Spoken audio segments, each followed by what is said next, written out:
ഇത്തവണത്തെ current bill വന്നപ്പോഴും ഞെട്ടിയോ? Current കുറവ് ഉപയോഗിച്ചിട്ടും ബില്ല് ഷോക്കടിപ്പിക്കുന്നതാണോ? എങ്കിൽ ചില കാര്യങ്ങൾ നമുക്ക് ഇനി മുതൽ ശ്രദ്ധിക്കാം. വൈദ്യുതി ബിൽ കുറയ്ക്കുകയും വേണം, എന്നാൽ നമുക്ക് അത്യാവശ്യമുള്ള ഇലക്ട്രിക് ഉപകരണങ്ങൾ ഒഴിവാക്കാനും പറ്റില്ല. ചില കാര്യങ്ങളിൽ നമ്മൾക്ക് പ്രത്യേക ശ്രദ്ധയുണ്ടെങ്കിൽ വൈദ്യുതി ബിൽ അടുത്ത മാസം തുടങ്ങി പകുതിയായി കുറയ്ക്കാം. വൈദ്യുതിയുമായി ബന്ധപ്പെട്ട സാമഗ്രികൾ വാങ്ങുമ്പോൾ നിലവാരമുള്ളത് മാത്രം തിരഞ്ഞെടുക്കുക. ആവശ്യത്തിന് മാത്രം വൈദ്യുത ഉപകരണങ്ങൾ പ്രവർത്തിപ്പിക്കുക. സാധാരണ ഫിലമെന്റ് ബൾബുകൾക്ക് പകരം നിലവാരമുള്ള CF ലാമ്പുകളും വാട്ട്സ് കുറഞ്ഞ ട്യൂബ് ലൈറ്റുകളും LED ബൾബുകളും ഉപയോഗിക്കുക. ഉപയോഗശേഷം ലൈറ്റും ഫാനും ടിവിയും അതുപോലുള്ള മറ്റു ഉപകരണങ്ങളും സ്വിച്ച് ഓഫ് ചെയ്യാൻ മറക്കരുത്. ബൾബുകളുടെ ട്യൂബുകളും അവയ്ക്ക് ഉപയോഗിക്കുന്ന ഷെഡുകളും ഇടയ്ക്കിടെ തുടച്ചു വൃത്തിയാക്കുക. രാത്രികാലങ്ങളിൽ വീടിന് പുറത്തുള്ള ലൈറ്റുകൾ ആവശ്യത്തിന് മാത്രം ഉപയോഗിക്കുക. വീടിനകത്ത് പെയിന്റ് ചെയ്യാൻ ഇളനിറങ്ങൾ മാത്രം ഉപയോഗിക്കുക.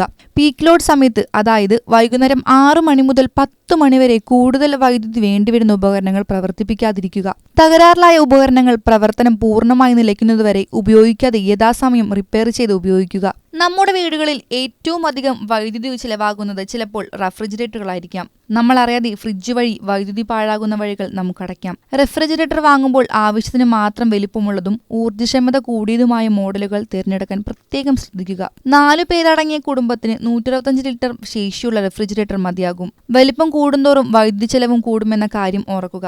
റെഫ്രിജറേറ്ററുകളുടെ വൈദ്യുതി ഉപയോഗം അറിയുന്നതിന് BEE, അതായത് bureau of energy efficiency star label സഹായിക്കുന്നു. 5 സ്റ്റാറുള്ള 240 ലിറ്റർ റെഫ്രിജറേറ്റർ വർഷം 385 യൂണിറ്റ് വൈദ്യുതി ഉപയോഗിക്കുമ്പോൾ 2 സ്റ്റാർ ഉള്ളവ വർഷം 706 യൂണിറ്റ് ഉപയോഗിക്കുന്നു. സ്റ്റാർ അടയാളം ഇല്ലാത്ത പഴയ റെഫ്രിജറേറ്റർ വർഷം 900 യൂണിറ്റ് വൈദ്യുതി ഉപയോഗിക്കുന്നു. സ്റ്റാർ അടയാളം കൂടുന്തോറും വൈദ്യുതി ഉപയോഗം കുറയുമെന്നർത്ഥം. കൂടുതൽ സ്റ്റാറുള്ള റെഫ്രിജറേറ്റർ വാങ്ങുന്നതിന് വേണ്ടി ചിലവിടുന്ന അധിക തുക തുടർന്ന് വരുന്ന മാസങ്ങളിലെ കുറഞ്ഞ വൈദ്യുതി ബില്ലിലൂടെ 2-3 വർഷത്തിനുള്ളിൽ ലാഭിക്കുന്നതിനാൽ വലിയ സാമ്പത്തിക നേട്ടമാണ് ഉണ്ടാകുന്നത്.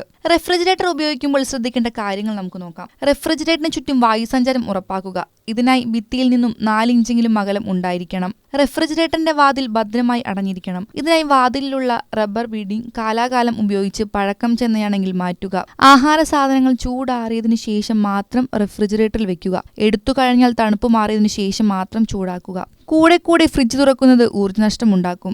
റെഫ്രിജറേറ്റർ കൂടുതൽ നേരം തുറന്നിടുന്നത് ഒഴിവാക്കാനായി ആഹാര സാധനങ്ങൾ അടുക്കോടെയും ചിട്ടയോടെയും ഒരു നിശ്ചിത സ്ഥാനത്ത് വയ്ക്കാൻ ശ്രദ്ധിക്കുക. കാലാവസ്ഥ അനുസരിച്ചും ഉള്ളിലെ സാധനങ്ങളുടെ അളവനുസരിച്ചും തെർമോസ്റ്റാറ്റ് ക്രമീകരിക്കണം. റെഫ്രിജറേറ്ററിൽ ആഹാര സാധനങ്ങൾ കുത്തിനിറച്ച് ഉപയോഗിക്കുന്നത് വൈദ്യുതി ചെലവ് കൂട്ടും. മാത്രമല്ല, ഇങ്ങനെ ചെയ്യുന്നത് റെഫ്രിജറേറ്ററിനകത്തെ തണുത്ത വായുവിന്റെ സുഗമമായ സഞ്ചാരത്തിന് തടസ്സമുണ്ടാക്കുന്നതിനാൽ ആഹാര സാധനങ്ങൾ കേടാകുകയും ചെയ്യും. ആഹാര സാധനങ്ങൾ അടച്ചു മാത്രം റെഫ്രിജറേറ്ററിൽ സൂക്ഷിക്കുക. ഇത് ഈർപ്പം റെഫ്രിജറേറ്ററിനകത്തേക്ക് വ്യാപിക്കുന്നത് തടയുകയും തന്മൂലമുള്ള വൈദ്യുതി നഷ്ടം ഒഴിവാക്കുകയും ചെയ്യുന്നു. ഫ്രീസറിൽ ഐസ് കൂടുതൽ കട്ട പിടിക്കുന്നത് ഊർജ്ജനഷ്ടം ഉണ്ടാക്കുന്നു. അതിനാൽ നിർദ്ദേശിച്ചിട്ടുള്ള സമയക്രമത്തിൽ തന്നെ ഫ്രീസർ ഡീഫ്രോസ്റ്റ് ചെയ്യാൻ ശ്രമിക്കുക.